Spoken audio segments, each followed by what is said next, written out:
பின்னாடி இருக்கிறது என்ன ரோடு தெரியுதா? அந்த பார்க்க வந்த 41 பேரு கூட்ட நெரிசலில் சிக்கி தண்ணிக்கு கூட வழி இல்லாம மிதிப்பட்டு இறந்து போனாங்கல்ல. அத பத்தி கொஞ்சம் கூட கவலை இல்லாம தன்னோட சுயநலத்தை மட்டுமே மனசுல வச்சுக்கிட்டு மக்களுக்கு பயந்து பிரஸ சந்திக்க பயந்து கோழைத்தனமா ஓடி போனானே ஒரு தற்கூரி கூட்டத்தோட தலைவன். அவன் ஓடி போன ரோடு தான் இது. ஏன்டா அவங்க எல்லாம் கொஞ்சம் கூட மானம் சூடு சொன்னலாம் கிடையாதுல. 1976ல மிசா சட்டத்தப்ப கைது பண்ண வீட்டுக்கு போலீஸ் வரும்போது வீட்டுல அவர் இல்ல. ஏன்னா கொள்கை பரப்பு நாடகங்கள் போறத வெளியூர் போயிருந்தாரு.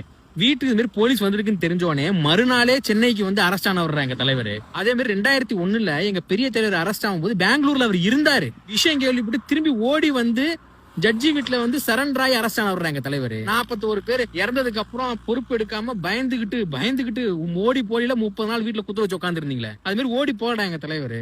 ஓடி வந்தாரு. அந்த தில்லும் திராணி யாருக்கடா இருக்கு? சும்மா வரலாறு தெரியுமா? சும்மா பொத்தாம் பொதுவா தற்கூரிகள் மாரி பேசாதீங்க. உண்மை வரலாறு பேச கத்துங்க, தெரிஞ்சுக்கங்க.